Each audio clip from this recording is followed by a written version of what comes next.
listening? I just don't care.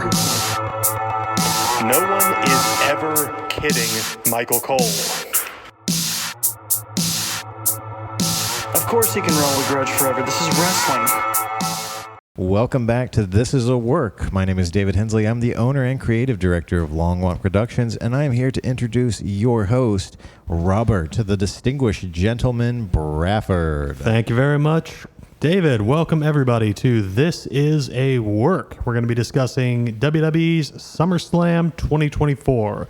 With me, as always, my tag team partner, Chris, the Fashion Plate Barnes. How you doing, Chris? Present. And because SummerSlam's not going to start being a two-night event till next year, but this is too big for two podcasters, so we are bringing in the host of our sister show, This Is a Takeover, Shelby Death Ray Patterson. Literal sister show. You can't see it, but I'm raising a fist in solidarity right now. Yes, no, thank you guys for having me. I'm very excited to be on your show and to take over like we always do. Yes, indeed. I will say I was sort of... well, we can go into this a little bit later, but weird that of the Cleveland talent on the roster, none of them were featured, especially given that Johnny Gargano, one of Triple H's main guys. No, they made him lose the night before. Yeah. Which was in Cleveland? Yes. Or in at least, So they lost to, it was to the Bloodline, right? Tamalanga and... Tangaloa. Tangaloa. Yeah. Which was, that was kind of disappointing, being a huge Johnny Gargano fan and him being one of my NXT babies. That was very hurtful. But, you know, he's keeping that Vince tradition alive for you to lose in your hometown. Just right? weird that they couldn't do that on the pay-per-view, because you got 7 matches, all singles. There's no tag team featuring, despite there being 3 tag team titles on the main roster. And a 3-hour pre-show. Yeah. Right? Which apparently a big chunk of that you want to hear was... talk for 3 hours, right? Right. That's why you put a match in to break it up. Well, No, Right? no. That's apparently crazy a big talk. part of that was that Collision was airing earlier that day due Are you to Olympics serious? coverage, so they decided to extend their pre-show to try to get as many viewers away as they could. But they don't see each other as competition, Robert. Yeah, I think we're out of the big swings phase, and I think we're now settled into the area of like sustained pettiness that's And you going to wanna- define their relationship going ridiculous. forward. Well, that's my favorite type of counter-programming to wrestling matches, talking. Oh my gosh. All right, so as Chris mentioned, there was a 3-hour pre-show, but not actually any matches on there, just kind of the talking, so we will skip over that. I'm going to mention real quick that my beverage tonight is the Slow and Low Rockin' Rye, which I picked because the last time I had this, setting it down on the floor without breaking it, was WrestleMania, this most recent WrestleMania, which was the last time we saw Roman Reigns on WWE television. Oh, so you decided to be nostalgic and bring it back for him? Well, I had this crazy hunch, just an outside idea. Odds were against it, but we might be seeing him again. And you were right. Yeah. And so was everybody else, apparently. This was... So... We all participate in the Wrestle League. Or Chris, do you do the No, I Wrestle League? don't. Okay, I shouldn't say we all. Shelby and I both participate in Wrestle Yes. League. So does my wife Gina, your co-host. Mm-hmm. I'm going to own this up front because I am going to talk a little bit about how some of these match outcomes were not exactly unforeseeable, how the storytelling swerves were a little predictable. I should also own that I did terrible in my predictions. So I will say I did great in my predictions. what was your score out of 7? So I got 5 out of 7, which is pretty decent for me. I mean, I'm usually not going to toot my own horn. I'm usually like, full card. No, that was the best reply. That sucks. I'm awesome at I'm awesome. Like, I'm really good at this, actually. But no, it's a fun like free kind of like fantasy football type thing. It's put on by these British wrestling commentators that I love to follow called Wrestle Talk. Yeah. That I've mentioned on our show a lot.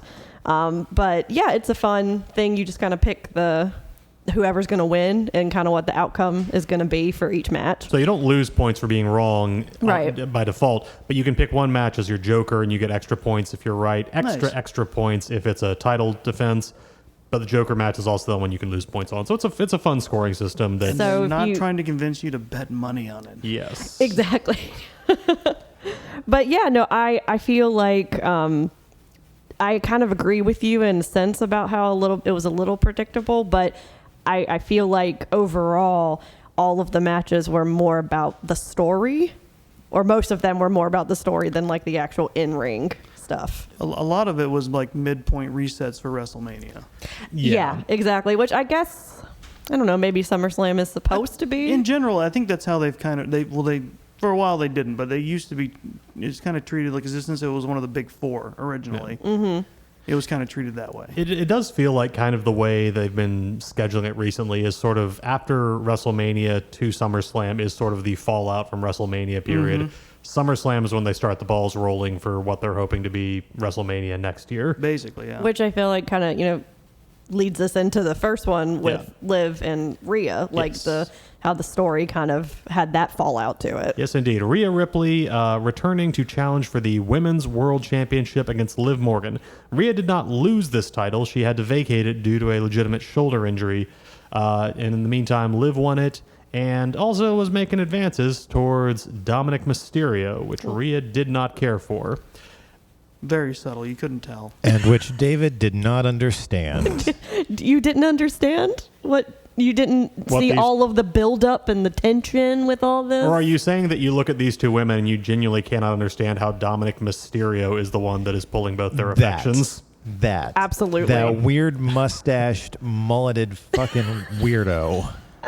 What, that guy who looks like wherever he's working, he's like 30 minutes into his 10-minute break? Yeah. What's really hilarious is if you look at Rhea Ripley's actual husband in real life, he is famously beefy tiny man Buddy Murphy / Buddy Matthews, yes. But a jacked, red-haired Australian guy who just looks like he could bench press a bench press. And...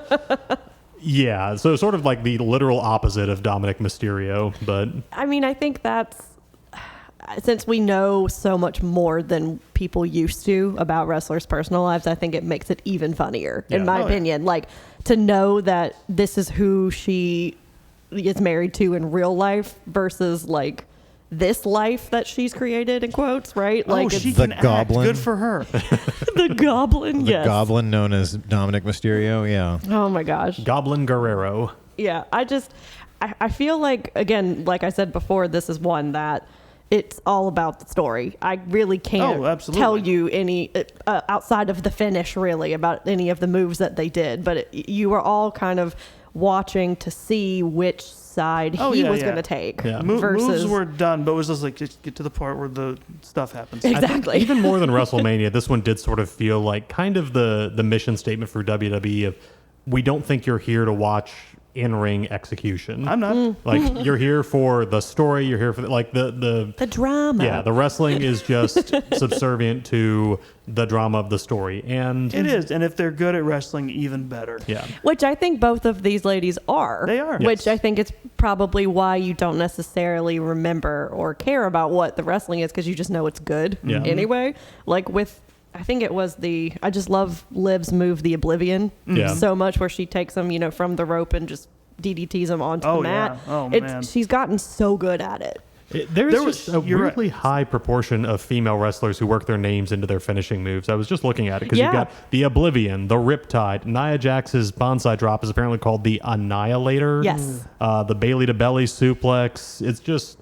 Well, if they ever forbid puns in WWE, there's nothing. I mean, we're done. Pushes are dead.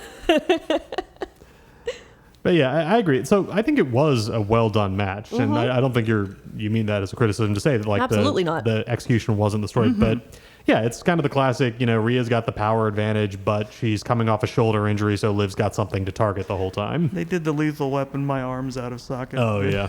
Oh my God, when she rammed her shoulder into the announce desk, like I've seen some people say that that's cheesy and that they don't believe that her shoulders. I'm like, I don't want you to believe that her shoulder was out of place. It's like still the fact gross to watch. It is. It's the same with Alexa Bliss and her double jointedness. Yes, she's not really breaking her arm, but it looks like it, and it looks scary and creepy. You know that. Also, your lizard brain goes, freaky. Right, exactly. And that's what they're playing into at this That's your point. fight or flight telling you not to be near that. Exactly. Yeah.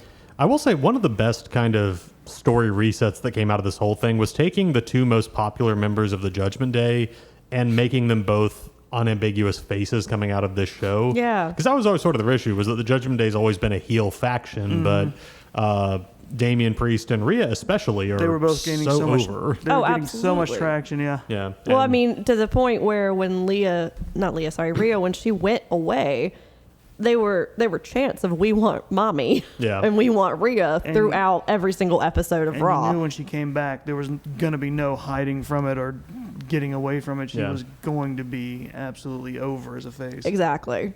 And so they actually managed the impressive feat of, by the end of this match, of course, Dominic, he never outright betrays Rhea during the match, but so much of his interference just so happens to actually help out Liv. They did the spot of Rhea was finally had enough. She was just going to beat Liv with a chair, and Dom grabs it, and I knew he would because.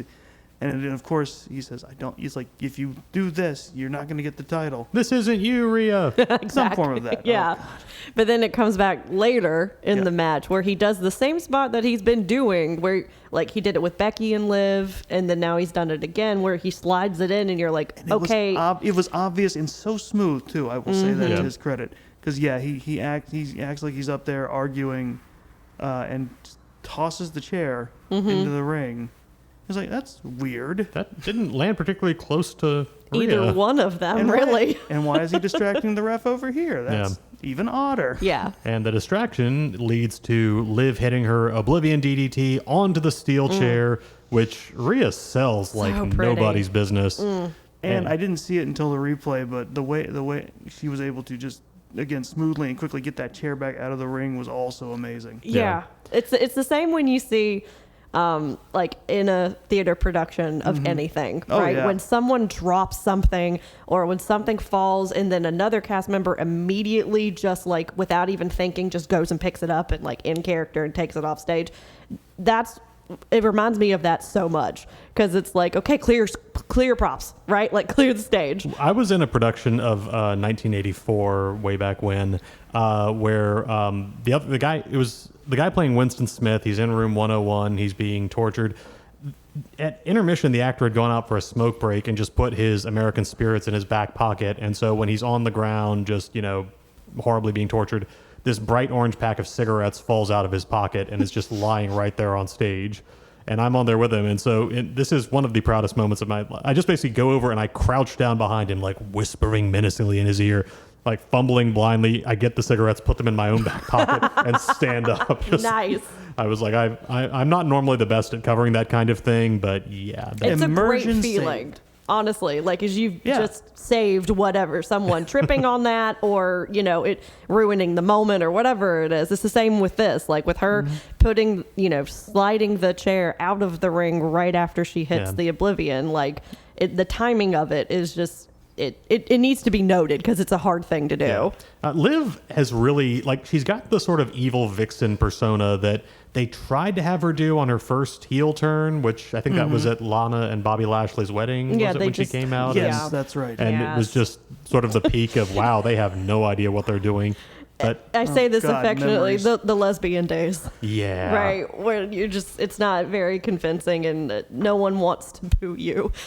Right. Yeah. So after that, So weird. Right. After that, Oblivion to the chair, which is the second one Rhea's taken in the match, Liv pins her and successfully retains her title and celebrates with a big old smooch to Dominic Mysterio outside the ring.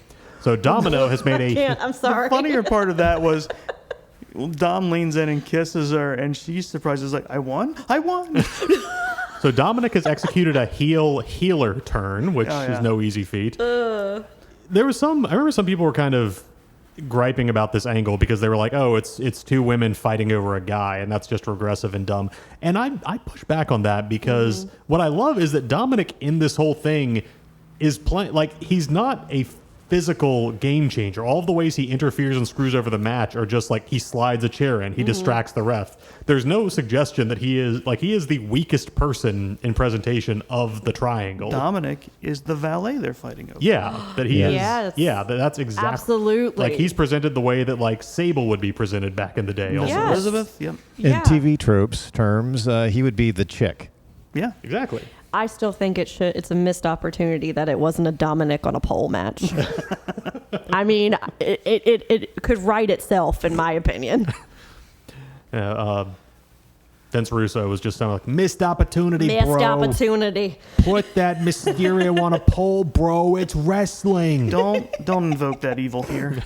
He senses it. He's somewhere. His head's like, oh my God. Yeah, so I love Also, this. that's impractical. The only sensible way to have someone fought over in a match is you put them in a cage and you suspend them above the ring like God intended. Oh, God. And then have him throw down something in the middle of the match. And if you're a strong character like China, you bend the bars and get out anyway. Exactly. Nice. But yeah, so Liv Morgan retains. I gave this a 4. This was just Yeah. So fun. much.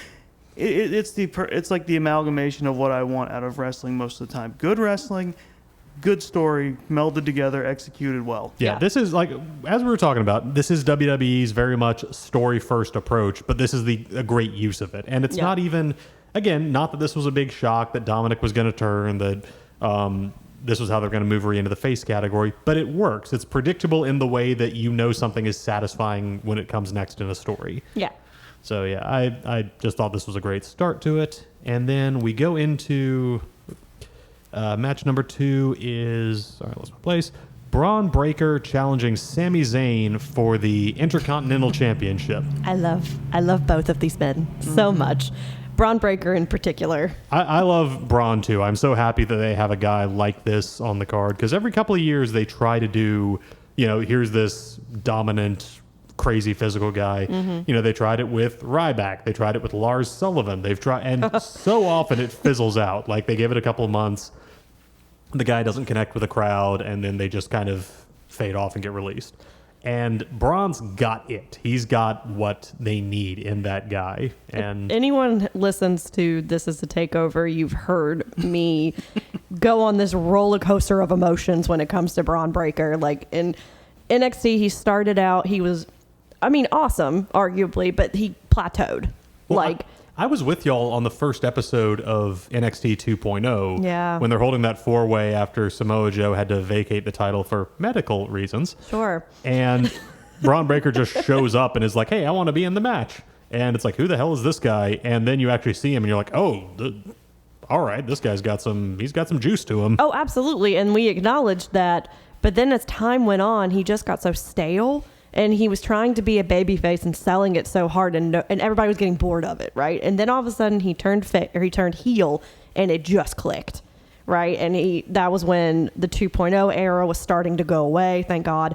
And he was kind of the poster child for the 2.0 era, and he just kind of let all of that go. And then now I think he's brought kind of a good mix to the main roster, and Triple H, I feel like, really likes him and knows how to work with that. Yeah. But yeah, I feel like this was a strong showing for him, even though the match itself was not long. I feel like it could have been longer, but I still feel like it made him look super strong. That's ideally the point. Plus it wasn't Sami Zayn getting like squashed. He was, but he did get steamrolled, and that's the point. Sami Zayn coming off huge win over Gunther, and and winning the title at WrestleMania and progressing to that point. And now this guy who, he stood up against Gunther and his technical prowess, but this guy took him down, like just wore him down really quick.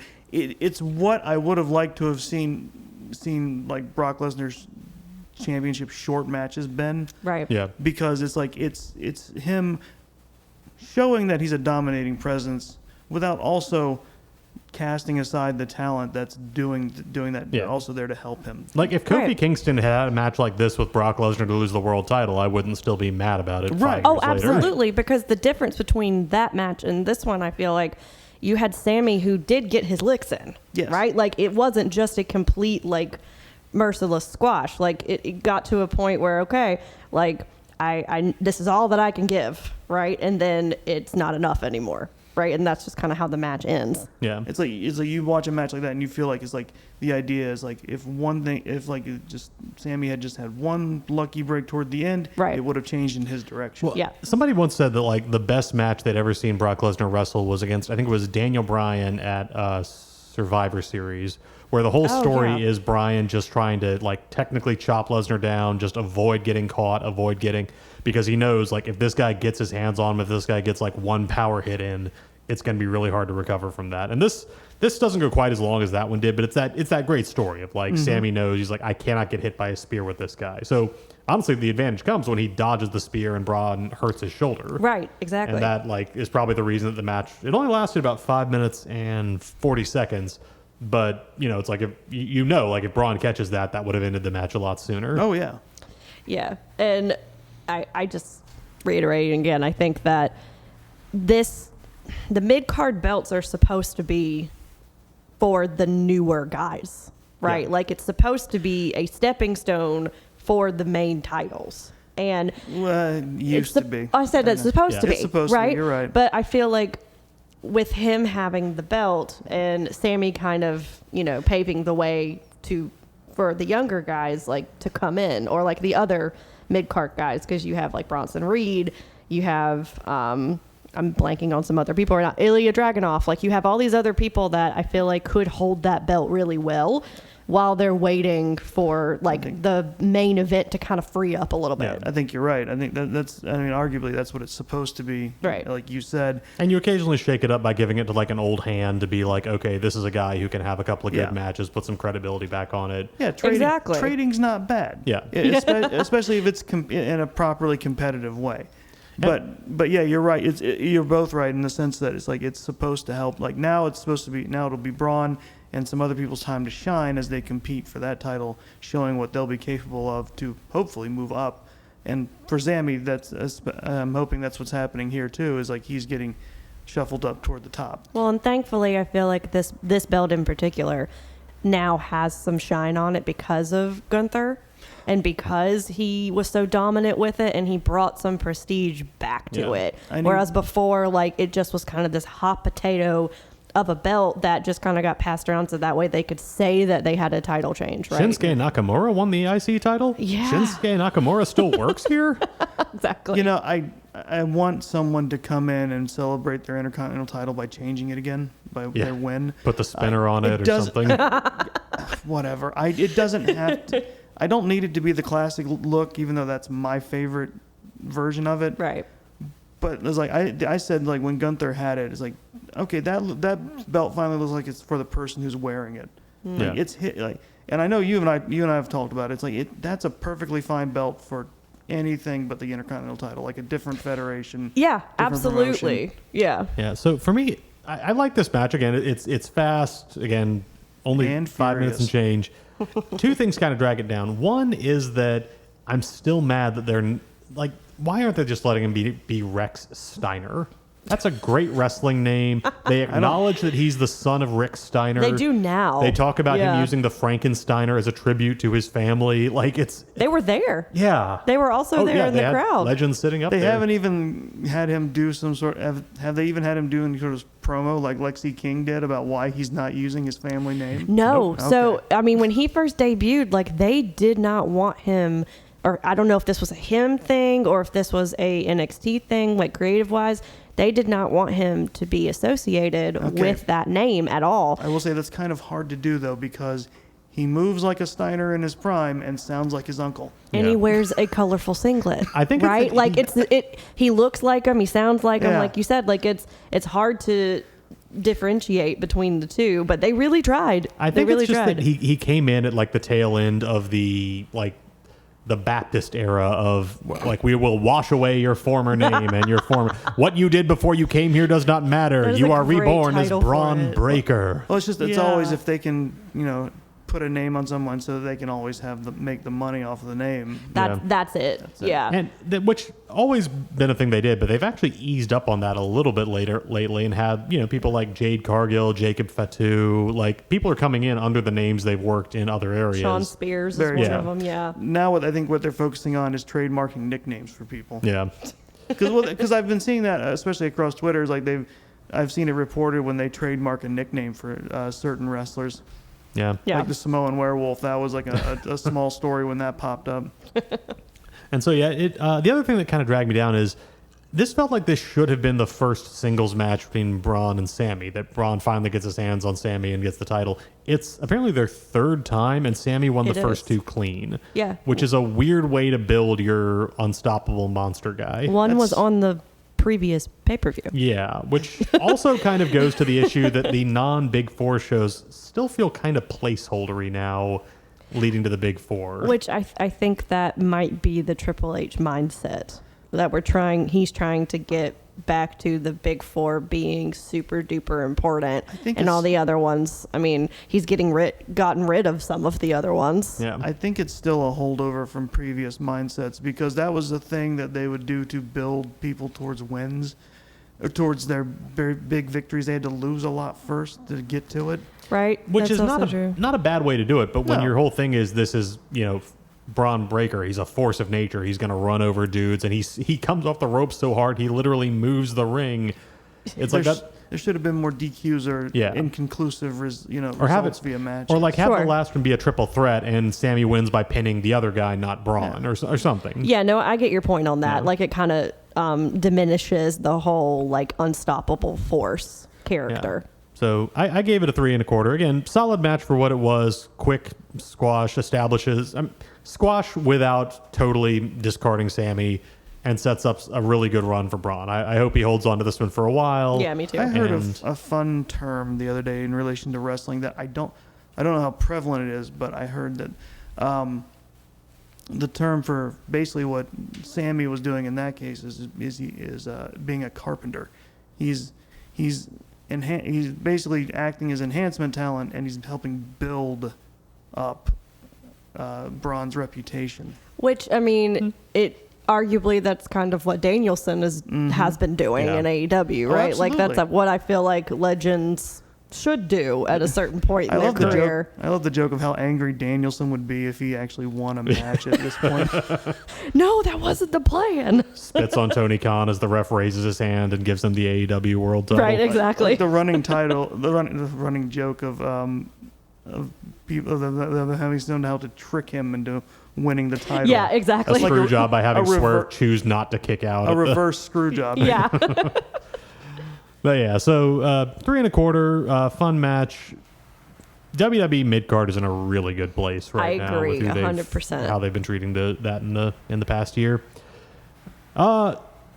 Speaking of mid-card titles, next up we have Logan Paul defending his United States Championship for the third time since winning it last October. Is it really the third time? This is his third title defense since he won the Whoa. belt. There was WrestleMania, one of the Saudi shows, I think, and then this one. Wow. Yeah. Defending against L.A. Knight. I thought to hit Yeah. that point you had to hold the world title for about 3 years. Yeah, like he was sort of at the place where Roman was after he'd literally beaten everybody else in the company. Like, I understand slightly why they put the belt on him, right? Like, it brings heat, it brings Yeah. attention, right? He is famous on multiple levels. Now, regardless of, what the opinion is of his fame is different. But, like, I understand why it was put on him. I just feel it has, in comparison to the IC belt and Gunther and how he brought prestige to it, I feel like it has made the U.S. belt just so much lower. Not because he's a heel, but because he doesn't, like you said, doesn't do anything with it. I'm never not going to be annoyed that like there are guys in the back who like work their butts off for years and years, just jobbing or just putting on a great match in like the, top of the second hour of SmackDown, just doing all this stuff. And then Logan Paul just like waltzes in, can do a good moonsault, and all right, yeah, have our belt for 3/4 of the year. Yeah. I was more than ready for the undead bones of Jack Tunney to show up and strip him of that title.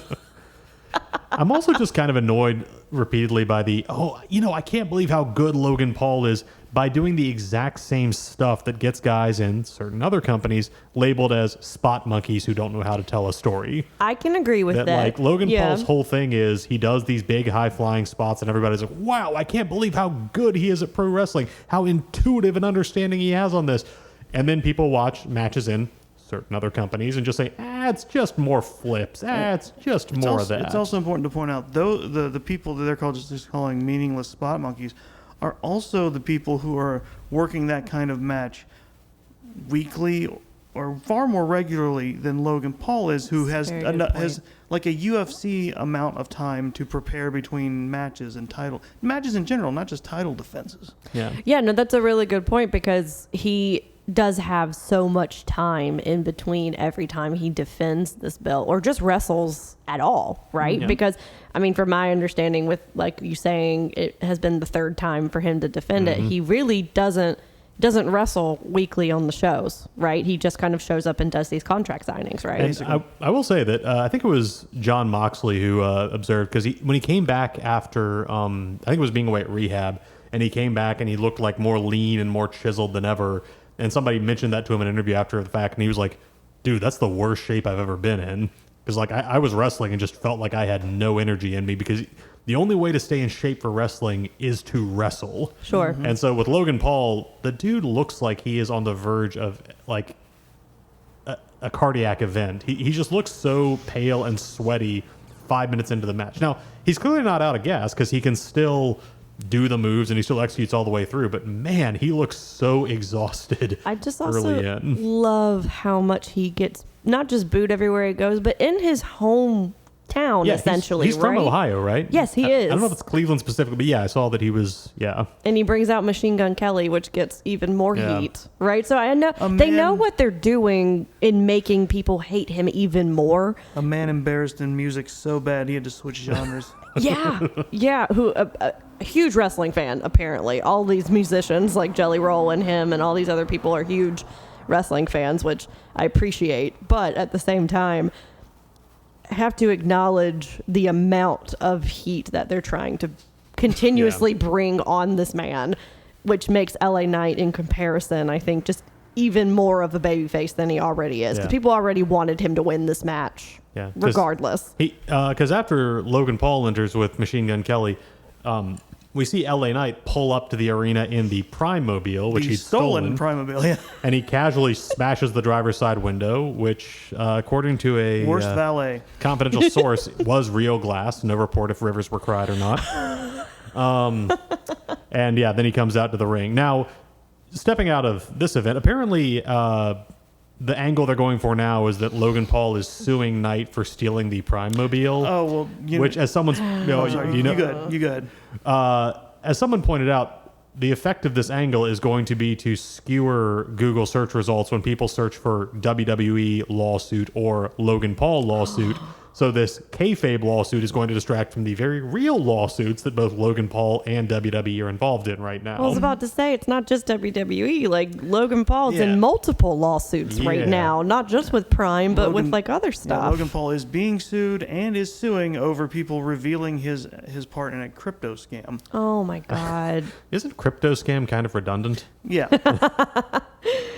Yeah, I mean, I guess that would work. Essentially, right? Like, I mean... because they're bigger and they can pay to have their stuff optimized. I was about to say, can't you just pay Google to, like, not have that stuff be on there and it to be scrubbed from the internet? There is a conspiracy theory that I rather enjoy, that the entire reason the movie Frozen was created and named as such is so that when people Google Disney Frozen, it brings them to the movie page and not the conspiracy theory about Walt Disney being cryogenically frozen. Are you serious? Yes. Oh my gosh. And I the want that movie. to be true. I do too. Sadly, he was cremated. They did a similar Was he? thing. Was he? No one knows. Was he? They did a similar thing because the movie Tangled was meant to distract from Walt's well-known gymnastic kink, but that's its own story. Oh my gosh. If either one of those were true, like, I would love it. Let's all thank Robert for making us think about that for a minute. All right, and just while we're on the subject of griping about Logan Paul, this was the match where I started to notice WWE has gone really all in on the product placement lately, because you've got the Prime logo on the mat in the center, and you've got, I think, ads for Wing Bones and C4 and alternating corners. And I mean, it's the UFC model, right? Like, that's what they have on their mats, right? Now, I know you're already drinking something. Would you like some Wheatley vodka? It's so Yeah. great. I drink it neatly. Did you know that? We're about to have a sketch for Manscaped men's grooming We are products not coming up. talking about this. And Oh my god! look, I actually did. I did not see this one. Yeah. So You left at the right time. yeah. so watching this with us was Katie Bearden, who made it, acquaintance of our producer David. Acquaintance. But Katie works in how would you describe it? The hospitality industry or sort of coordination Tourism. for Tourism. Yeah, There we yeah, go. tourism, hospitality. And as someone who's very acquainted with stuff like that in around Charlotte, she made the point, look, this is par for the course in a lot of sporting and entertainment events. Like, nobody looks at NASCAR and is like, man, I can't believe how much product placement these cars have. Yeah, but the That's only true. place you can put the product placement is on the cars. Yeah. There are other options. well, and also on their uniforms. Yeah. Yeah. Well, they do put it other places. It's all over the arena, right? On all Yeah. of the Yeah. Trons that go all the way around the And arenas. now around ringside and on the ring. Right. Exactly. For sponsored matches, it's lit up with the sponsor around it the whole time now. And they're having Yeah. different sponsors for different matches, so you're seeing like change outs of the aprons and So- side pieces. So that if we weren't in the middle of it happening, I'd be fine because at least the NASCAR thing has been established for I don't know a couple decades at this point. And it's not like this is new in wrestling either, because you go back to the Attitude Era and it's like, here's the Slam of the Night brought to you by Snickers, and that's just part of it. But it's starting to get a AEW little in your face. AEW had a sponsored match from Cracker Barrel. Yeah. And Okay, it's but that was magnificent. One of It's the- the greatest match I have ever seen. I'm not disparaging it. I'm saying every match should have a plate of biscuits at ringside. All right, so with all that out of the way, there was a wrestling match between Logan Paul and LA Knight, and it was a good one. Scoff. Which I mean, again, I know we hop about it all the time, but like Logan Paul does put on entertaining matches That's with the people. problem. That is right? I so know, much the and I problem. have said this on our show like constantly, and I feel like I get gruff for it sometimes. Like I do enjoy watching him, not him as a person, but I do enjoy that he actually gets it and understands Such a the problem, psychology. because he was a scumbag before he came in and proved he was good at it. Mm-hmm. So I can't. It's like I can marvel at his technical ability, but I still hate him so much. It's not like I'm watching this guy and in maybe 10 years I'm going to find out what a terrible person he was behind the scenes. Right? Exactly. and the fact that they make him a tool in kayfabe makes it even harder. They So it's have not no like he's choice. brought out as some like wonderful angelic figure, and you can be like, well, in real life, it's like, no, you're supposed to boo him. Booing him is part of the story. It's I- what they want. do think that there is a ceiling Yeah. to his ability, though. And I think we're about to reach it because I think that he can do these moves really well, but he does the same stuff every single match. You just put another person in there. Like, it works with Ricochet, right? It works with other people.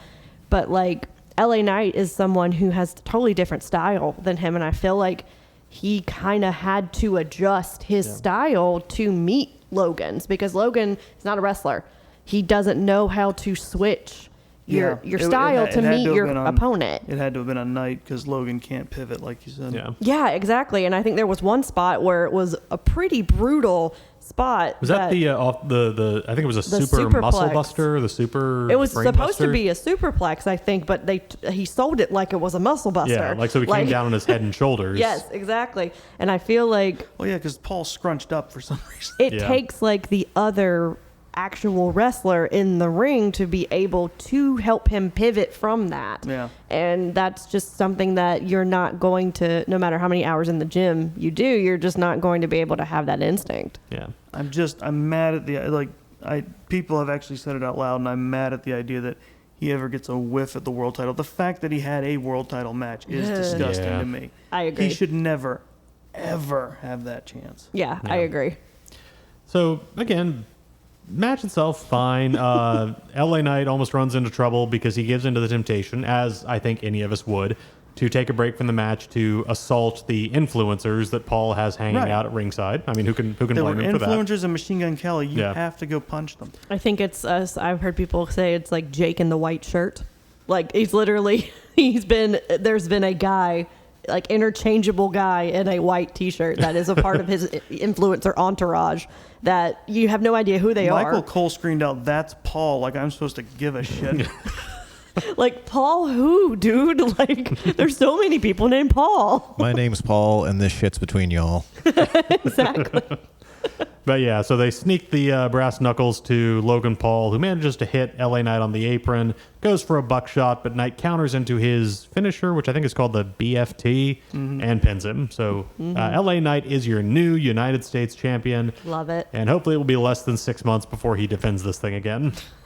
I think it'll be different Yeah. just because of who he is and who Logan Paul is. Like, it's a totally There's different always scenario. a very good chance we'll see him week to week. Yeah. Very true. So Braun and Before we move on, it's just it feels to me like either Logan Paul plus people inside WWE got somehow it got it into people's heads that he's like a special attraction, and that's why he gets to take his time between matches like this, and I hate it. That's just code word for not a wrestler. But it just Yeah. it guarantees his longevity. So just for my own personal satisfaction, because I'm not going to look this sort of thing up on my own, but the three of you are prone to, like Shelby pointed out earlier, the real lives and the backstage drama of wrestlers is more readily available than it's ever been before. Is it known in the WWE how the other wrestlers feel about Logan Paul out of ring? there has not been a lot of reporting on any kind Not of really. heat. So whatever he does, he doesn't seem to rub people the wrong way back there too much, just as a locker room presence. I think it might be a case of like we're not backstage enough Yeah. to fully get an impression. That's disappointing because Yeah. I want nothing more than for everyone in the WWE to gang up on him with a pillowcase full of oranges. I mean, if this was back in like the 80s, that's definitely what would have happened. There I would would have been shit love- in gym bags. I would love No, for Logan Paul to be no, there's- backstage at the same show as The Undertaker, and Undertaker just trying to understand Well, what I it have is bad about news. this guy. They've done a podcast together. Undertaker likes him. Of course he does. And No, Mark Calloway likes him. That's true. okay, You can fair. tell me anything about That's Mark true. Calloway, but The That's Undertaker. fair. Yeah, there was Little baby Robert just came out just for a second. You just No. almost broke his heart. Don't even I'm get me sorry. started. I don't want to know what Glenn Jacobs thinks about anything. I don't want no one does. No. The Big Red Machine Kane is an immortal treasure, and I will love him forever. I don't care what the mayor of Knox County is doing or saying. Oh my gosh. All right, so yeah, LA Knight wins.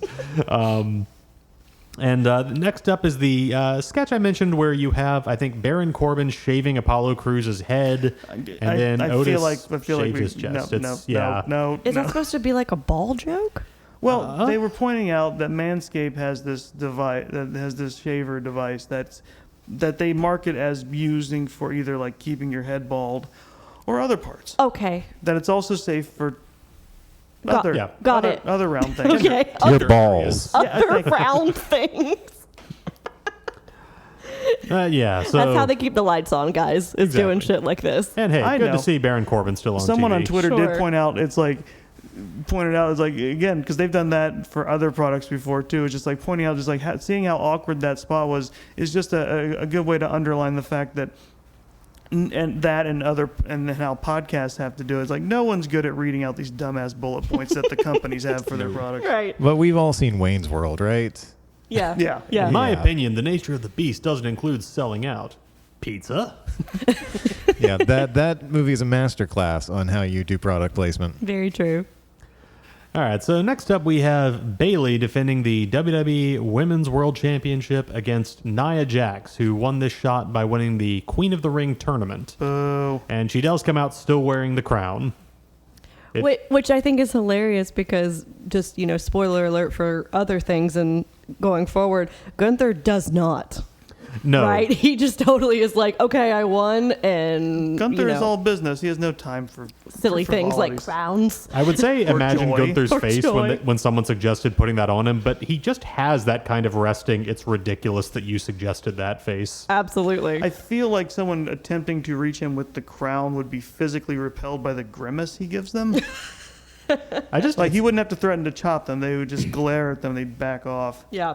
It's also funny to me because, the crown that Nia is wearing is pretty big, pretty spiky, and I'm just imagining if, like, Zelina Vega or somebody had won and they were trying to, like, stand up under this crown that is fully, like, Then it a third becomes of a the belt. length of their body.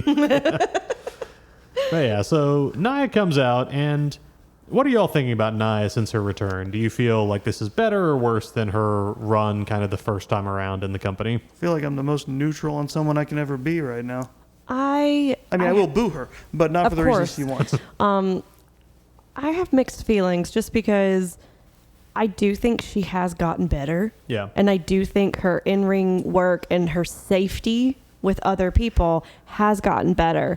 However, I don't think it should negate other things that have been done. I think you're right. I feel like she has gotten better. Otherwise, they would not even dare approach an angle where people are calling her out Yeah. for being reckless. Because they had that Yeah. promo where Bailey said, like, you hurt me in the ring, and it wasn't because you were fighting me. It was because you're clumsy and you don't care. Which Exactly. is a weird thing in kayfabe. Like, you're trying to hurt each other. Yeah, Would it be okay if she'd hurt you on purpose? That's a weird thing to get all up outraged about in a wrestling match. Yeah, but I think it proves the point that we've made before about how everybody knows, like, kayfabe doesn't really exist anymore, Yeah. right? So everybody knows that she has had these incidences with people where she has broken bones and she has made people, miss stuff because they're injured for long periods of time. Yeah. So I think that To be Bailey fair. referencing this, like, is a really good way of having the audience be like, oh, we're validated. We know that this is a thing, but maybe they're working on it, question mark? To be fair, there is one time she did it where she enhanced someone's image. It's when Yeah. She punched Becky Lynch in the face. She did. She did. Yeah. I just think because I'm such a huge Bailey mark, I will always be number one Bailey fan, regardless of what she's doing in her career. I enjoyed this match mostly because of the callbacks that were in it, because they had a match almost 10 years ago in London in NXT that this whole match was basically a tribute to. Like, if you go back and watch that match and then watch this one, it's not spot for spot, but it is very close. And there's a lot of callbacks where Bailey actually wins with the guillotine that Nia powers out of, right? And she's like, oh my God, like, this is what I beat her with, and she just got out of it so quickly. Like, I did enjoy those moments, but I think that is because I'm an NXT super fan, and I knew that going in. And here's the thing. Sometimes you kind of wonder, like, is that a decision by a producer? Is that a decision by, like, backstage? I can 100% see Bailey, like, looking back ahead of this match and, Yep. like, all of her previous encounters with Nia and being like, here's what I want to fold in. Well, if you notice what she came out in, very hugger-esque Bailey yeah. gear, right? And with the tassels on the jacket and the lighter colors, and her hair was like a little bit different. Like, I think we're moving out of Aunt Bailey era, right? We're moving, not full hugger. I don't think she's ever going to go back to full No, she that. can't. She's seen too much. She has seen too much. She's been in Nom for too long. But, like, I think that this match is kind of the start of that. Like, she had some whispers of hugger energy, which I enjoyed as an OG Bailey fan. And that's why she lost. Yeah, and I was heartbroken. No, it's a good match. Like, I like the story they have where, Nia is like the mighty glacier. Like, she's slower, but she's durable and she's got power. And Bailey is, trying to just That one got Right. Chris. No, I'm The sorry. Mighty Glacier? Mighty Glacier. Yeah. TV tropes. It's the thing. I think you nailed made it. It sound so positive, and it's just You nailed it, honestly. Like, that's a really good description for her. I will say Bailey does get her kind of Hogan Andre moment where I think Nia tries to go yeah. up for the. It is in fact called the Annihilator, sort of her bonsai drop in the corner. I do love that name. And Bailey comes up, catches her in a powerbomb position, and you think, okay, she's just going to slam her off the turnbuckle. Nice move. No. Bailey walks out from the corner with Nia fully up in the powerbomb position, takes a slow 6 or 7 steps out into the ring to the point where you can't just think, okay, this is momentum or anything. She is just full on power holding this woman up and then drops her for a powerbomb. I'm just saying, she's the best we've got, guys. Like, in this women's division, like, it is, and it's because of moves like that. Like, who else can you say besides maybe Jade who could possibly do that and sell that so well? And I think we're going to have a lot of conversations, about this era of wrestling history, like which of the 4 horsewomen was the best, by which metric, by which category. 100%. I don't see any argument that Bayley is not the most underrated, because I just feel like she's so good, but she's also such a professional, and she's just notoriously just very selfless backstage. Yeah. And I feel like that's why she just gets kind of underbooked, that she doesn't insist that her reign since WrestleMania has been kind of unremarkable. Like, solid matches, but it's never the thing they're pushing the top of. I mean, I feel like, has been completely underbooked this entire title reign. Like, I mean, WrestleMania, you barely even knew she was on the card. Yeah. Well, she gave an interview where she talked about how after Damage Control turned on her, she felt like she had to actually fight to like build the story, because she was like, everybody else just thought, okay, that's our match, Io Bayley, moving on to other stuff. And she was like, there's more to develop here. I need to let me film promos, let me do stuff. Yeah. And again, for someone like Bayley, with her reputation for how she handles herself, to actually come out and acknowledge this as like a public frustration, I can only imagine how she was feeling at the time. Yeah. But yeah, so again, fun match. I think Nia does handle things fairly well. We do have Tiffany Stratton that runs in. And then Miss Money in the Bank, Tiffany Stratton, comes running out near the end. For a brief moment, it was Tiffy time. Yes, and then she doesn't even make it. I love how you say that. Can we isolate him saying Tiffy time? Like that really brought me joy. New intro line. I do love that apparently she's turned her Money in the Bank briefcase into a purse, that she's actually like added a strap love it. to I love that they're bringing the customized briefcases back. Like, I loved it when Damien Sandow did it with that awesome like leather bound one that looked like a briefcase, like an actual briefcase. Like, I love that they're bringing that back. And I do love me some Tiffany Stratton. I do think it's interesting where this is kind of going to go, though. Yeah, because I thought I had missed that there was any kind of build up between her and Tiffany, so I thought this was just a cash in. But instead, when Bayley knocks her off, she turns around, immediately gets power bombed, and then takes 2 more annihilators and gets pinned. Yeah. And Tiffany celebrates with Nia. So yeah, they're together. Okay, I had missed that. Yeah, so but I think what the build up I think is going to be is that you have Tiffany, who has aligned herself with Nia and is just kind of going to be like, oh, we're besties, like, but is still going to be kind of looming in the background. And then she turns to the other camera and goes, secretly, I'm plotting. Exactly. We pan around and see like crossed fingers behind her back. Well, I mean, she looks at the title at the end. Yeah, I mentioned to Robert, it's like that interruption was one of 2 things. 1, a genuine attempt at a cash-in that got thwarted.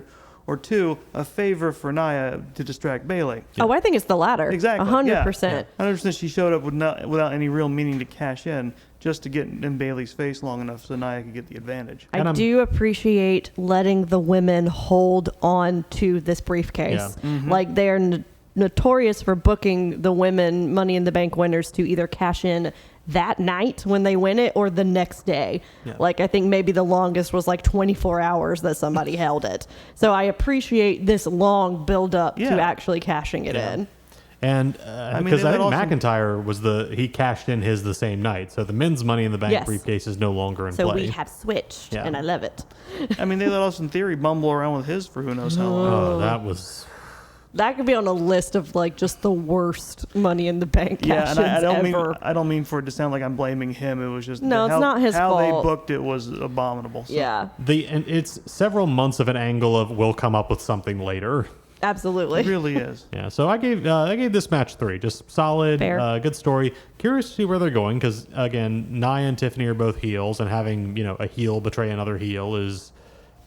It makes a certain logical sense, but it also leaves the audience like, who are we supposed to? Oh, my inevitable betrayal! Yeah. Like it's tantamount to a Nia face turned down the line, but I'm still going to boo her. Yeah. Sure, of course. All right. Yay, so Tiffy. Is you're right.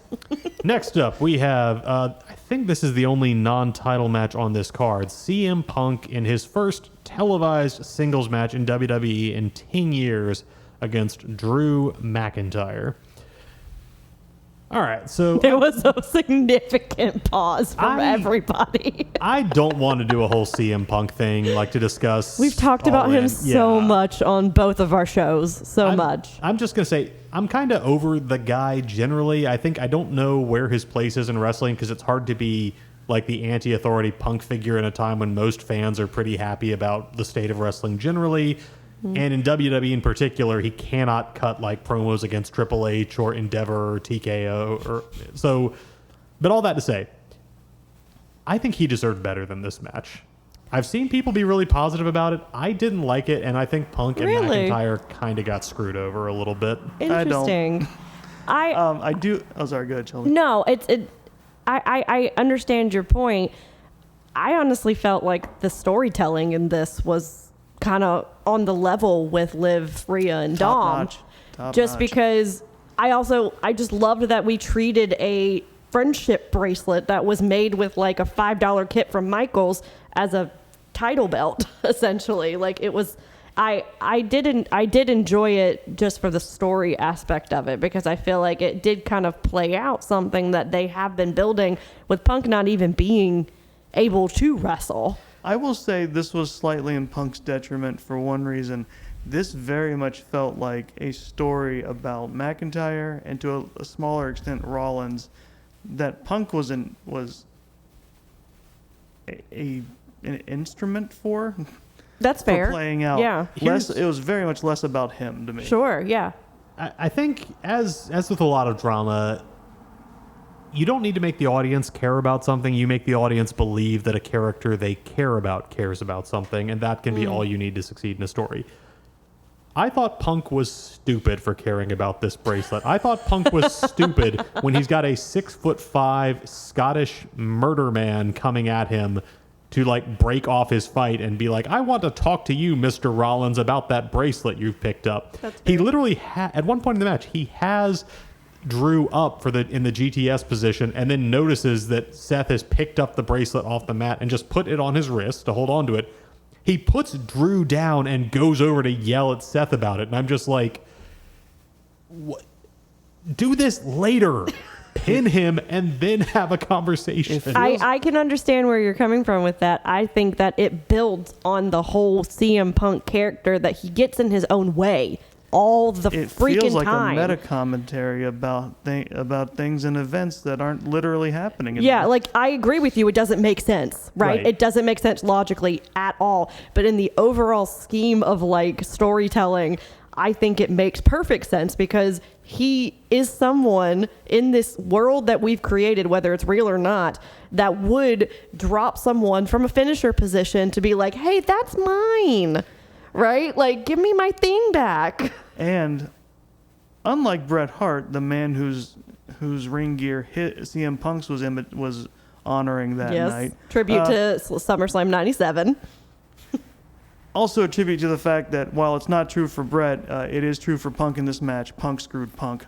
He really did. Yeah. Yeah, and I think that overall maybe that's why I'm leaning more into the I like it more than I don't like it category. But I see where you're coming from with why you disliked it. And I really enjoyed the fact that at the end, Rollins was mad at Punk, but he was also telling him to finish the match and focus. He told him several times, focus on Drew.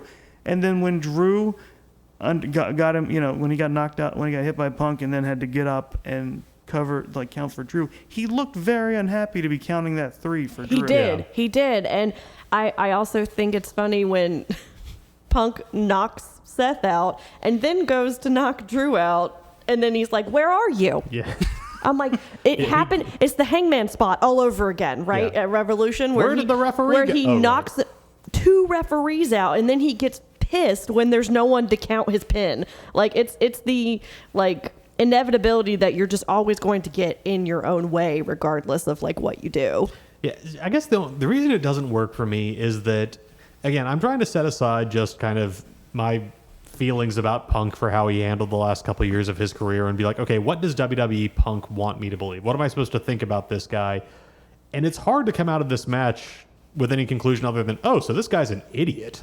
Like, it's not even that he's just got, like, he makes a bad decision in a heated moment. It's just, it does not occur to him that he can get the bracelet back after the match is over. This isn't like a title where you have to win the match to get it, and that's going to affect your consideration. It's like, pin McIntyre, and then you want to beat up Rollins and get the bracelet back? Do that.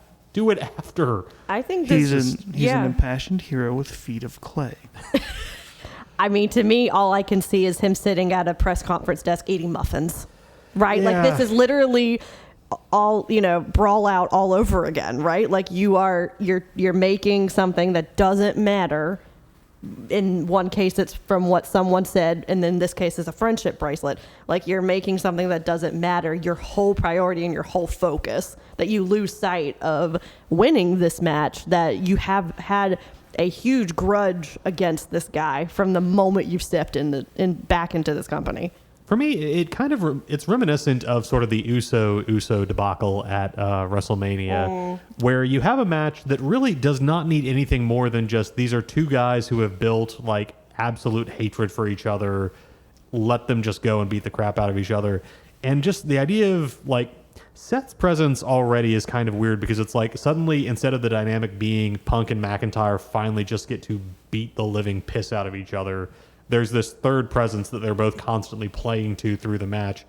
When like these guys on social media, going back to Royal Rumble, have just been working incredibly to convince us that they legitimately hate each other, to the point that I think after McIntyre shared a photo with Jack Perry that he had to delete, there was some leaks to be like, no, everything's cool. There's not backstage heat. This is being...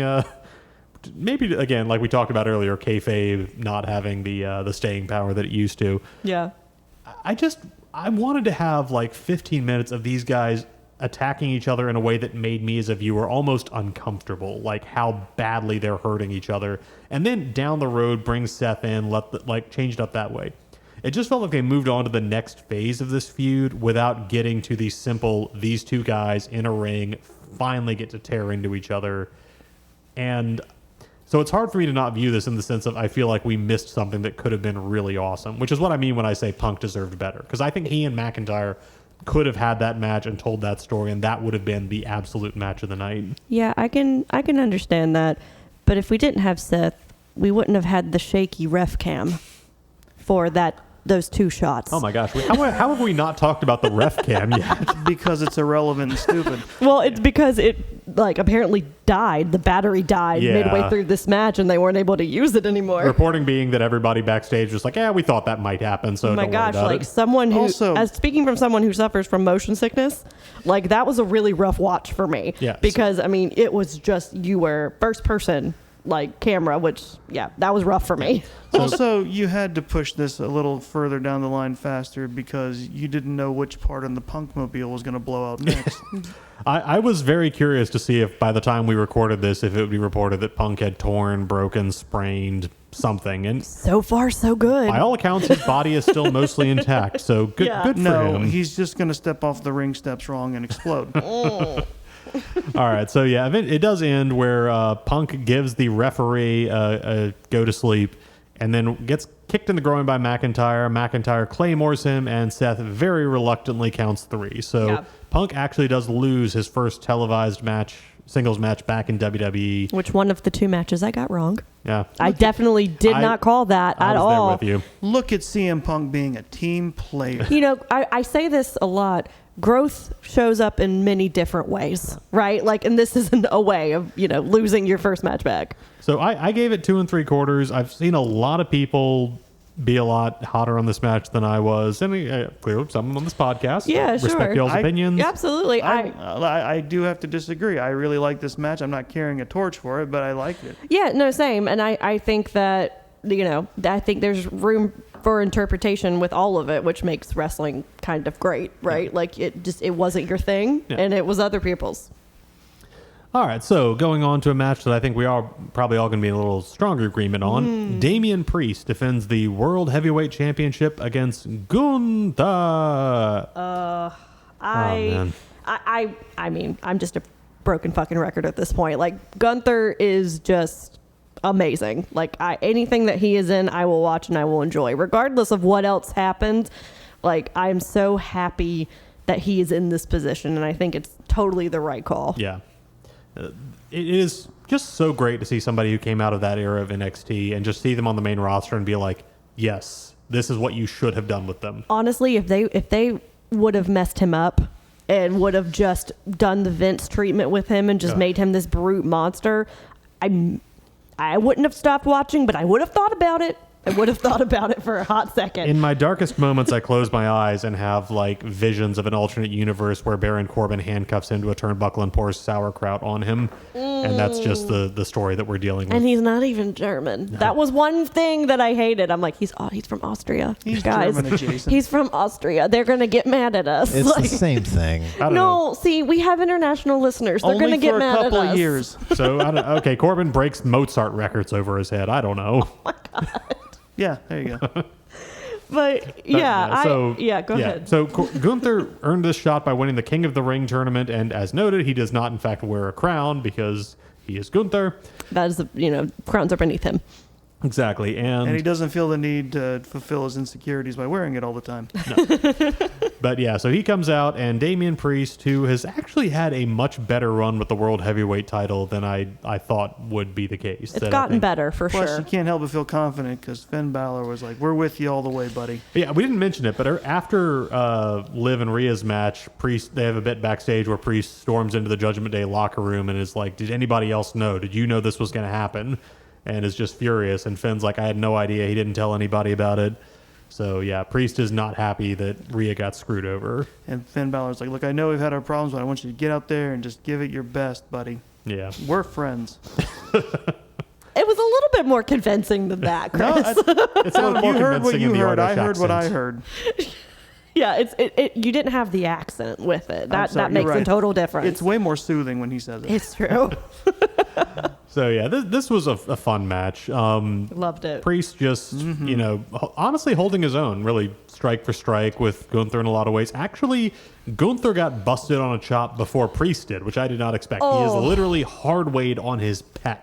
That was Well, he had previous battle damage. Yes. It's true. He came into the match red, Yeah. already, which, I mean, just harking back to old matches with him and Ilya Dragunov and Yeah. other people, but Ilya in particular, there are some matches that both of those men just come away just battered and bruised. And I got that feeling with this match. And I was happy that they're kind of going back to the way that Priest was, because he was like that in NXT. Like, he was the guy that would come in and just beat the shit out of you.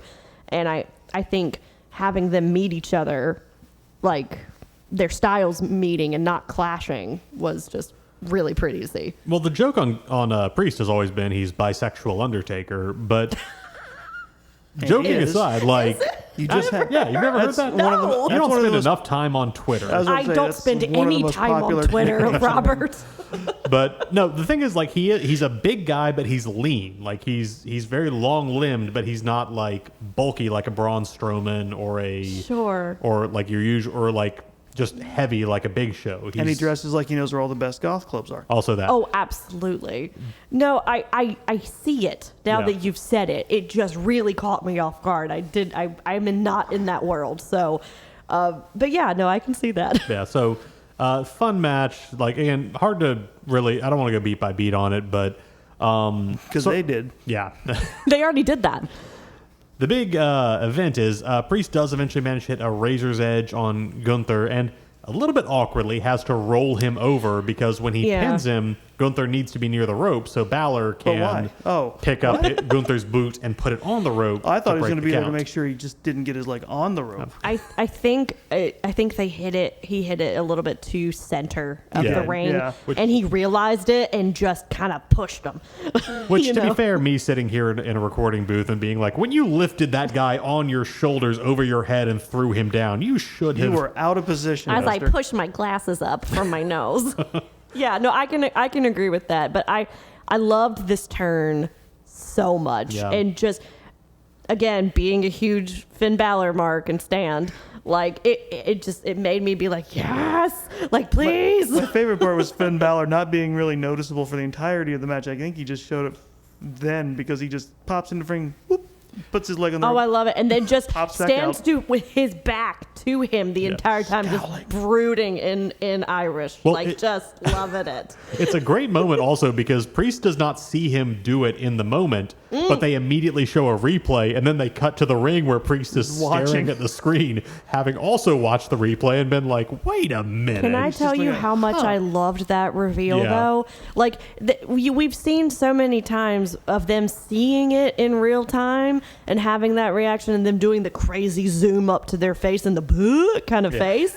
This was such an interesting, like, different take on him seeing the betrayal, right? Because you don't ever think about, like, the replays that are played on screen in the actual arena. Like, we see them, you know, at home, but you don't think about them being able to see them on the screen. One of the great inconsistencies of kayfabe is whether or not wrestlers are aware that cameras are filming them all the time. Like, they're just, it is very different from segment to segment if someone will be like, oh, this is being recorded and somebody else could watch it later.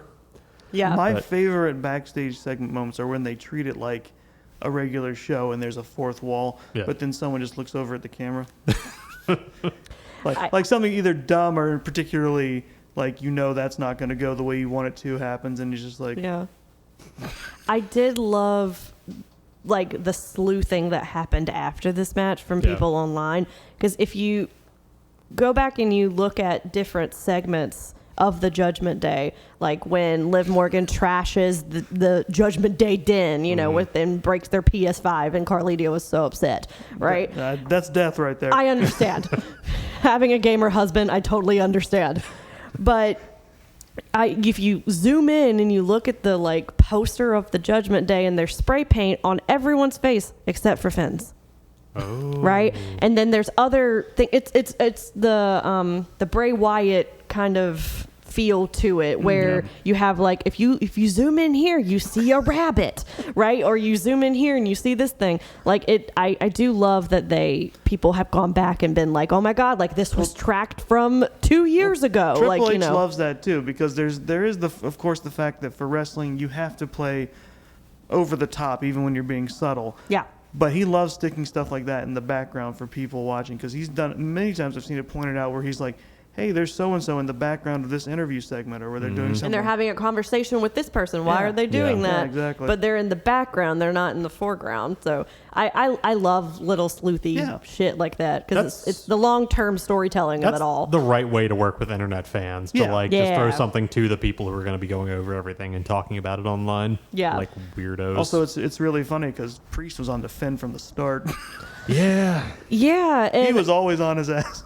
I do think that, I mean, now we're kind of jumping ahead a little bit with, like, the reveal of, like, the new Judgment Day, like, on Raw. Like, you have Rhea, who has been betrayed by Dom, and then Priest, who's been betrayed by Balor, and now they're, like, the Nightmare Twins, right? Like, they are the ones who are aligning together, and then you have the new Judgment Day, and then Carlito is just there still, which I just love. Like, he's just there with his apple, just like, I'm here, I'm a part of the group. When he's, I just kind of want every time he speaks in a promo, the other two people to be like, hey, right, yeah, we knew you were there. But no, it's such a smooth way to, like, separate it into the face members of the faction and the heel members of the faction in a way that moves the story forward. And I also love it, especially when somebody loses a world title, as Priest does here, and they immediately give him a reason not to challenge for a rematch. That Gunther can go on to something else because Priest has his own score to settle. And also in a nice touch, he basically forgets about the match at this point and immediately starts trying to go out to attack Finn, gets locked into a sleeper hold, and they do the grab the hand, like, is he out spot, and then Priest just, like, punches the mat to power himself up, breaks out of the sleeper hold, and immediately tries to attack Finn again. Like, he doesn't even go after Gunther. I love it because it obviously, right? Like, you just... I said, hold on, I got to go kill this guy. Right, exactly. You just... I loved that they didn't immediately finish the match there. Right, yeah, like that would be the easy thing. It's like, oh, he got distracted. Gunther gets the sleeper hold. He wins. Boom. Yeah, but it sets up so much more story for them going forward. And Gunther gets the sleeper hold back in. Priest is choked out. Doesn't tap, but he is unconscious. Yep. And Gunther is your new world heavyweight champion. And such a good decision. Just great match. It's also telling that Triple H made the King and Queen of the Ring mean something, because they then went on and won the world titles. Yeah, that's true. And they treat it differently now, right? Because before it was just a title to be had. Well, it was always meant to boost somebody and accelerate them toward the world title in a way. But they never got, like, a title shot out of it. You just called yourself king whatever, and then you went on to that. It was never guaranteed, but it was always meant to be like, this person's fighting for the world title, so you can guarantee it. And now they actually means that, and they won. Kind of the apex is that, Steve Austin won the the King of the Ring, and that's where he gave his Austin 316 promo, and that was like Exactly. sort of the crowning moment of Bret Hart won and this went on is- to do it. Yeah. Yeah. Yeah. So if I hated everything else about the Triple H era, and I really think he's done a great job of managing things, it's that he's made like the individual pieces of the show matter again. That winning the King and Queen of the Ring tournament, it matters. You can see why people want it. Yeah. The United States title, the Intercontinental title, like he's really put a lot of care into making all of the pieces count for something. So it's not just like, you know, there's the world title and there's all the people running around doing whatever comes into my head at a given moment. Yeah. No, I've heard it said that it's the takeover mindset, Yeah. right? Because if you go back and you look at NXT as a whole, you can kind of miss certain weekly shows, right? And it's not necessarily detrimental, but like the takeovers, everybody remembers those. Yeah. Right. And I feel like that's the approach that he's taking with these pay-per-views. It's like, if you miss SmackDown, if you miss Raw, like it's okay, but like you will remember what happens on our pay-per-views. Plus, I'm sure it's not getting its own pay-per-view again anytime soon, but it does go a long way in making up the lost value that King of the Ring and Queen of the Ring had, because I mean, eventually it just became, hey, we'll use this to boost someone that we do want to push, but we don't really have much beyond that, because it was like starting at like the late 90s, early 2000s. It was just like, this person is King of the Ring. What do you do with it? We'll just let them run around and call themselves king. I mean, the last time it really, really helped anyone was Booker T, when he became King Booker for a while, because he pushed it. It was his he It's pushed his it as a gimmick. Yeah. But it was never a guarantee of anything upwardly mobile. Yeah. I hope for personal reasons Xavier Woods wins it again. Yeah, exactly. And because he's the one who brought it back. Yeah. You know, and I do hope that he will win it in this new era that we have. Has Xavier Woods had a pay-per-view match this year? No. Dang. Yeah. He's in a feud with Karrion Kross right now. So if that tells you anything. I like Karrion Kross. I like him. He seems like a super cool guy, but I hate that you said that, and my immediate thought was, oh, man. Exactly. All right, so that brings us to our main event, a Bloodline Rules match for What does that the mean? Whatever. undisputed WWE Championship, with Cody Rhodes defending against Solo Sikoa. And Chris, I'm glad you asked, because I mean, the concept of Bloodline Rules sounds so self-explanatory, we shouldn't even have to talk about it. But for our few we should listeners go around at the home, table and tell everyone what we think it is. What we think it is. the Bloodline And the Rules best part are whatever is you decide. and the best part is no one can be wrong, because it's different every time. I think it's an invisible countdown timer to when someone runs into the match. Bloodline Rules is the run-ins can happen and the referee can't stop it, because referee that's what the doesn't matter. Bloodlines does anyway. Now it's just It's just a no DQ match, guys. Yeah. It's just like Yeah. nothing matters, which means that it's a no DQ match. That's what the territories would do. They would pique your interest by renaming a no DQ match to something else. yeah. There's so many matches that are just no DQ matches that have just been renamed to something else. It is. I will give credit to AEW. They're pretty good about having, if they say like, well, it's a Texas death match, it's like, that's a no DQ match with the stipulation that you don't get pinned. You have to just be unable to stand for 10 seconds, or Oh, you so know, last man standing with blood. exactly, like it's a hardcore last man standing match, which is all last man standing matches. Oh but man, if they really want to up the ante, they can make a bloodline no holds barred match. I Now, if think you ask what does that mean, I'm going to ignore you. I think that having a Bloodline Rules match at WrestleMania that was, in my opinion, very, very good, it was a detriment to calling this match a Bloodline Rules, Right. because everybody had the expectation of the WrestleMania Bloodline Rules match in their head going into this. And then it just was never going to meet that expectation, because you're not going to have The Rock. You're Right. not going to have The Undertaker. You're not going to have John Cena come out. Like, you're not going to have all these things. You're going to have Roman come out, but he's going to help Cody, and everybody knew he was coming anyway. So Right. That was something that was telegraphed for a very long time, because you had, Solo, who has been saying this whole time that he's the new tribal chief, and he's been referencing Roman. They've been referencing him on commentary. Like, it was one of those, like, storytelling, like, ahead of time things that were, or foreshadowing. That's what I mean to say. Like that. And they It was beat up the babysitter he left in charge. exactly like it was fine, but I just feel like calling it a Bloodline Rules match and having this match happen the way that it did, it did not meet the expectation of the WrestleMania one. Especially because they have Cody is continuing the tradition of doing the ungodly long undisputed entrance. He won that from Roman too. Well, Roman, at least his long entrance was he just walked very slowly to the ring. There's parts to this. Cody. There's acts. So we have Solo come saga. out. And then while he is presumably just standing in the ring waiting, we cut to Cody's bus. And Cody comes off the bus, and he's got Pharaoh, his dog. Made me so Cody was still on the bus. He hadn't even gotten off the bus. Pharaoh's a good boy, but we know He he is a does good not boy. like pyro, and Cody loves pyro, so... The whole time he's walking, I'm like, oh my God, please don't take Do him not out. take this dog. Do not take him out to the Yeah. ring. Please, dear God, for the love of everything holy, were do not shouting take him that, out. too. Yeah. Like, And apparently they've announced that Pharaoh is retiring, he which... is. He's retiring Okay. from the road. Good boy. Yes. But yeah, so Cody How stops. long was he on payroll? Apparently, he had been with Cody, Yeah. like traveling. He'd just, obviously not been on screen, but like, can you imagine having that big of a dog on your tour bus? We'll see him at his Like- Hall of Fame intro. Absolutely. But yeah, you have Pharaoh the dog, and then you have Arn Anderson. In who's the immortal there. words of Two Dogs Hayes, goddamn double A Arn Anderson. Oh my gosh. Yeah. Yeah, so I Arn... had the same reaction a lot of people online did. He's going to give him a gun. Yep. It's Yep. bloodline rules. You can use a Glock. It's allowed. Yeah, so Arn tells Cody that, gives a little pep talk and says, you've got old friends looking out for you. And that On the immediately way. set us all He said he being had like, friends on the way. yeah, so it's like, oh my gosh, is like Ricky Starks coming over? Or is somebody that Cody was close to? I kind of thought that too, Yeah, it sounds to like be that's honest with really you. teasing. Like, oh, somebody new, somebody shit, we it's the haven't Elite. seen. No, that never popped in my head. It's not like when they did the Shield thing, and for a brief second, I believe. Is but- I did John Moxley believe back in that. it? Oh Yeah. man.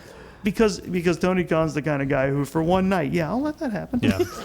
He's a wrestling fan.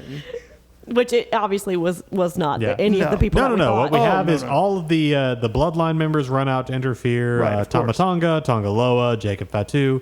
And I mean, then, that's mandatory. Yeah, and then Cody's guys who have been helping them this whole time, Randy Orton and Kevin Owens, also come running out to help. So it's just kind of the usual thing. Okay. I don't want to say that they're getting into NWO territory with the bloodline, But because they're I don't getting think into NWO territory. it's just literally the only twist they have is, oh my gosh, a new member of this thing. Oh my gosh, the different members of this thing are fighting with each other. Yeah. I don't think they'll lose their mind and consider giving one of the shows entirely to the bloodline yet. Yeah, not a full bloodline pay-per-view. But we are kind of at the point where, I mean, we are at the 1 year anniversary of the Jey Uso Roman Reigns tribal combat match, which was the official point for me where I was just like, oh, they have no idea what they're doing with this story anymore. Yeah. Like they had Roman retain at WrestleMania because they wanted him to be tribal chief for another year, and they had no plan beyond that. And Don't now you it's worry. just Jimmy turns on Jey because. Question mark. Yeah, and so when Roman finally does lose the battle, they've already kind of blown the Bloodline Civil War story, so they've got to bring in They had a a bunch of graphic new and everything. Bloodline guys, and yeah. I will say I do love Jacob Fatu so much, and though I think because the rumor is that they withheld his debut because they thought that he would outshine Solo, and I think that is 100% Oh, yeah. correct. I do feel because it does sort of work in the story that Solo is a substitute for Roman that doesn't quite measure up, but at the same time he's main eventing one of the big four pay-per-views, and I feel bad, but I'm just like, you're not up to this, man. Well, because you saw, if you paid attention to the crowd, they weren't really paying attention to the match. Yeah. They were looking at the ramp. Yeah. Right? Because everybody knew that Roman was coming back, and they were waiting for that spot, right? And that is no shame on either one of the wrestlers that are in the ring. Like, they still put on a good match. They did. I just don't think that anybody was really interested in it. Yeah, I don't know what you're talking about. I think Starscream has been a great leader of the Decepticons. What's honestly weird So is that accurate. when Roman does appear, it's not like at a point where, it's Cody versus 4 bloodline members. They've got him on the ropes. He's on his last legs. Cody's handling things pretty well when Roman shows up. KO and Randy Orton have fought off the other 2 bloodline members. Jacob Fatu hurt himself doing a splash. He did. I was hoping that he was working, but no, he was screaming legit. There's mixed reviews on whether that's real or not. He's in a boot. He is in a boot. He is, but it's but- unclear if that's part of the angle. But at any rate, Maybe Cody. maybe he is more okay than not, and they're just playing it up now. So Yeah. So like Cody gets back in the ring, hits a crossroads on Solo, but is too tired to immediately capitalize, and then Roman's music hits, which is just kind of weird because it's a point where it seems like Cody's got this under control. Roman comes down and immediately attacks Solo. well, I think they meant to have the moment of tension. It's like, oh no, Roman's back. Is Cody in trouble? Whose side is he on? I think that plays up to that tension though, because if he were to come out when Cody was down, then it would immediately show whose side he was on. The fact that he came out during a time when he kind of maybe had it handled, or maybe the match was kind of in a stalemate, it kind of brings into question, like, who is he here for? Right? So you kind of don't know who he's running down to the ring to attack. And then when he kind of goes towards Cody in the beginning, and then he switches and goes to Solo. I will say, you said running down the ring to attack, and Roman Reigns does not run. That on is that fair. ring. That is very fair and valid. I mean by Roman standards, he Yeah. runs. In fairness, It's they like were- Michael Myers being in a hurry. Exactly, It's just a slightly yeah. faster Okay, stride. but in fairness, they were in one of the arenas that was so big, the entrance walkway had a bend in it. It's a stadium, right? It's the Yeah, stadium. it's a proper stadium. Yeah, so I will give him, he did not take 5 minutes to get to the ring this Yeah. time, so we can all appreciate that. But the pop that he got, you can't deny it. That honestly, Like it was deafening from the moment the music hit to when he hit Solo. Like Yeah. it did not stop. and again, this is. I didn't care much for this match. I don't like the angle very much. I thought the storytelling was But Yeah. the pop pretty much single-handedly got this thing across into the positive column for me, just because, man, that crowd was so hyped to see Roman again. And I think it's because you have the story that has been told, right? Yeah. With Solo being like essentially fuck Roman, Yeah. right? Like, and he's like, I've been watching. Yeah. I've been at home, but I've not been in a hole, right? What you were doing Like- was on national television. I'm not sure if you were aware of that. Again, it goes back to your theory. Like, did he know that he was being filmed? I agree. It wasn't like the best thing ever, right? But I don't think that it was supposed to be. I don't think that was the match that was supposed to. I think the Priest Gunther match was supposed to be that match. Which, I mean, you can argue which one should have been the main event, but with Roman coming back, obviously that's going to be the main event. Yeah. So, curious to see where they're going, because, again, while Roman does attack Solo Sikoa and set him up to get a crossroads, after which Cody pins him to retain, it seems like Roman is making pretty solid eye contact with Cody in both I mean, both of them. Yeah. Because Cody, the entire time he's doing the last crossroads, does not break eye contact. I haven't seen the full results, but as of SmackDown, Solo and Roman are fighting. Yeah, that's definitely the story they're building up to. Oh, absolutely. Oh, they fighting. I mean, I think this is probably going to build to a Cody Roman rematch eventually. But I like that. But that one will probably more respectfully.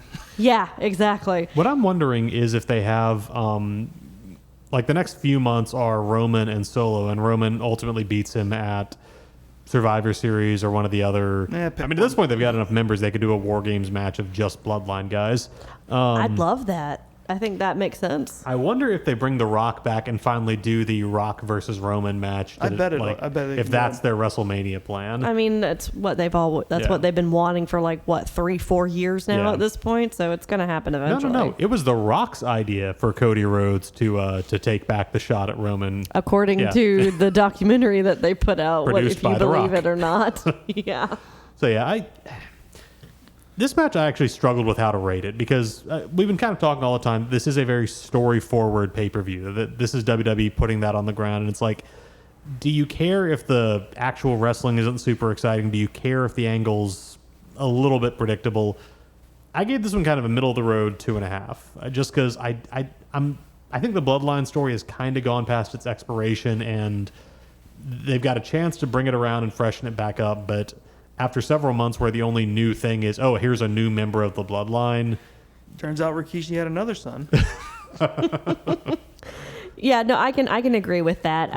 I just don't know how they're going to end it. Yeah. At this point, it's been going on for so long, and you can't. It's not something that you're just going to be able to just be like, okay, no more bloodline. Yeah. I think we're just going to have to figure out how to phase out of this bloodline era that we're in. Yeah. The side that loses gets exiled to an island. But which one? Which one? All right, so yeah, that's the go home on SummerSlam. Roman Reigns returns, but Cody Rhodes is still your undisputed WWE champion. Do y'all have any other kind of standout moments of the night? Anything you wanted to highlight? I mean, I just going back to how story forward I feel like this show was, which I can appreciate, and I feel like is very rare for a Big Four. Now I think we're getting back to the Big Fours actually driving the story throughout the whole year. The one thing I kind of regret, because they have announced that next year's SummerSlam is going to be a 2-night event, I wish they'd had a little more on this card to make me feel like, oh, you definitely need 2 nights going forward. And it did feel like there was just, again, no tag team matches, no battle royals, no ladder matches. Oh, don't you worry. As SummerSlam proved, they know how to pad a show. Yeah, I just wish they could pad it with, I don't know, wrestling matches. No, shut up. No, we need Jelly Roll to sing 2 opening numbers, and they need to introduce SummerSlam and welcome everybody 3 different times. Well, God Bless America has to be sung until Vince dies. Yes. And that's very true. And then he has to sing his single. So does he think that that's actually our national anthem? No, he likes it better than the national anthem. He likes it. Sounds better to him. Okay. He prefers it over it, so that's why God Bless America gets sung. Okay. That's literally it. That is literally it. I wish it was the way that I had said it. No. I wish that he just actually thought that was our national anthem. I mean, honestly, for as culturally aware as Vince seems to be at times, that he could have believed it up to a point. Yeah, that's true. All right, so overall, I'm going to give that show 2 3/4 out of 5 friendship bracelets. Okay. Okay. Yeah. Like, it's a good example of what WWE's doing. The ship is righted. Like, there's very little to actually nitpick about, and I try to be mindful of the fact that ultimately the reason that AEW still appeals to me is that I do like their style and their approach to wrestling more than what WWE does. But that doesn't mean that what WWE does is bad or that people who find that more appealing are necessarily wrong. So I'm trying to kind of judge that, or to factor that into my judgment, but ultimately that's where I land. I feel like sometimes comparing WWE to AEW is like comparing apples to oranges. Yeah. Right? Like it very much is. In terms of mindset. Well, because one is wrestling and one is sports entertainment. Yes. Right? Yeah. Like regardless of whether they can actually say the word pro wrestler or wrestling or whatever anymore. They can say hospital again, from what I hear. That was a banned word? Medical facility was the preferred term. So Wow. after, not to make this a podcast about a totally different thing, but after a recent shooting of a high-profile political figure, when it was announced that he had been treated at a local medical facility, the fact that this person was also a WWE Hall of Famer cracked a lot of people up. Yeah, because it was reported that way in the news. I forgot that he was a Hall of Famer. Okay. Yeah. It is. Yeah. We should never forget that the man who was president of the United States from 2017 to 2021 has in fact received a Stone Cold Stunner. Wow. Well, again, I guess that proves my point, right? Like it's sports entertainment versus wrestling. Yeah. Right? Like I feel like WWE is still, even if they want to be more wrestling forward and kind of go forward in that name, it's still going to be sports entertainment regardless. You're still going to have Jelly Roll appear. You're still going, like, AEW is not going to do that, right? Like they're not going to have. They had Rick Ross.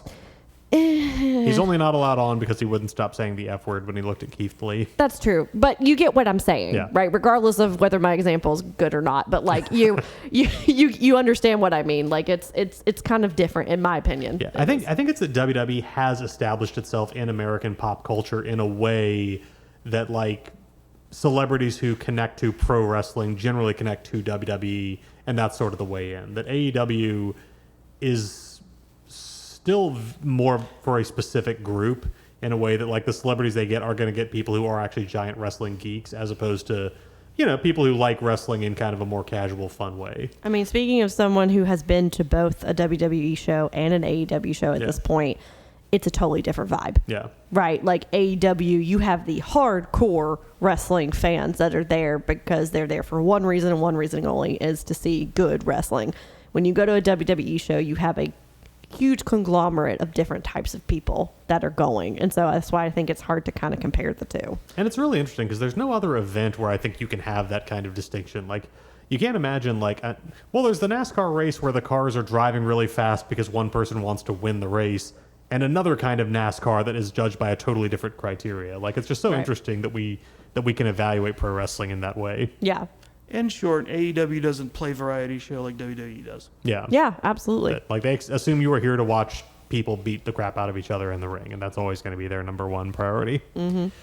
And speaking of AEW, that is going to be our next episode for This Is a Work. Yeah. All In, coming up, Wembley Stadium on August 25th. Now, producer David, I'm going to go ahead and put in a plug for a production that anybody who is in the Rock Hill or Charlotte area, if you want to come see Free Reign Theater Company's The Tempest, it's at the Getty Center in downtown Rock Hill. Both I and Shelby Death Ray Patterson will be appearing.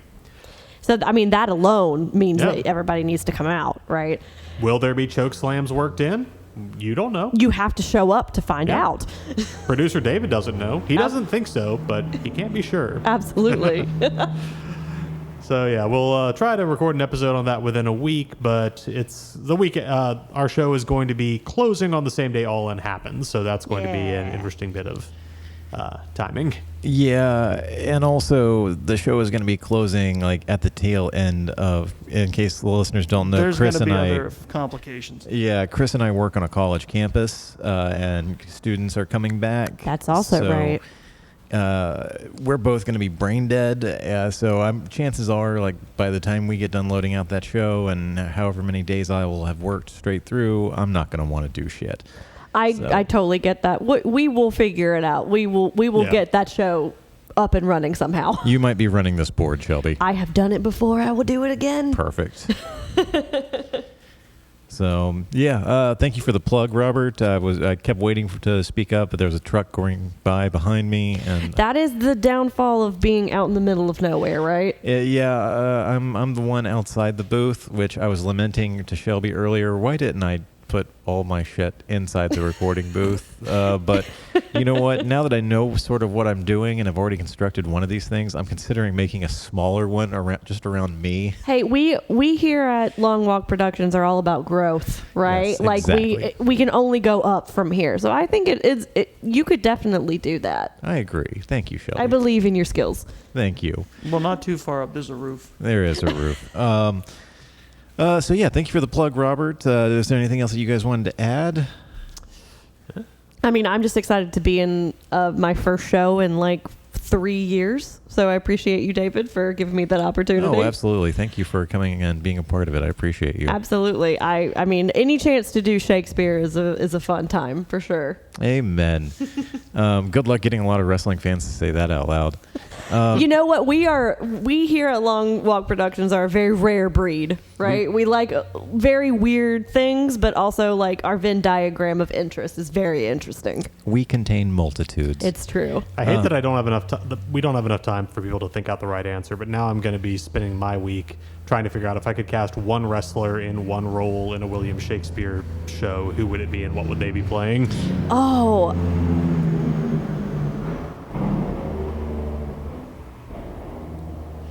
Not Did even that the truck recording back booth. up and Yeah, not even the recording booth could keep that redneck out of here. All right. honestly, Robert, that was a really good question. Yeah, and I think we should definitely think about it and maybe try to answer it on the next episode. A very special episode. Absolutely. Casting wrestlers in Shakespeare. Well, Shelby, if people wanted to reach out to you online or follow you online, where could they do that at? You can do that on Instagram at SlayAllRay. That is where I am exclusively. I don't do any of the other apps. Exclusively. Yes. Robert, if people want to reach out to you online or follow you, where can they do that? So I have recently started doing a little more on Instagram. It's mostly me taking pictures of food I'm about to make or cocktails I'm about to mix. But You'll fit right in. if you want to check that out, RedbeardRob17 on Instagram. There's a lot of people that love that content, Robert. Exactly. So I think you're in good company. And Chris, what about you? Yeah, nah. No, you're good? I envy that. I envy that so hard. I mostly just spend my time on Twitter watching fires catch, so there's no point. You watch the fires burn. You don't try to put them out. They're active Very true. in real time. You've become the Stan of this particular podcast, and I'm fine Congratulations. I just worry about giving out my Twitter. I don't feel like any real positive interactions are going to come out of that. with that. Almost certainly not. Well, if you want to follow me online or reach out to me, you can do that on Instagram at dbhensley. If you want to keep up with Long Walk Productions, you can visit us online at longwalk.us. To see more of our original work or hear past episodes that are no longer streaming, you can follow the YouTube links in the show notes. Thank you very much for listening, and if you enjoy this show or any of the shows on the Long Walk Podcast Network, please make sure to leave us a rating and a review on whatever platform you are listening on. And remember, folks, you got out of bed this morning, had a job to go to, and somebody who loved you running enough to do a run-in during a Bloodline Rules match. You're doing just fine, and you won by a pinfall. This is a Work. I remember Larry.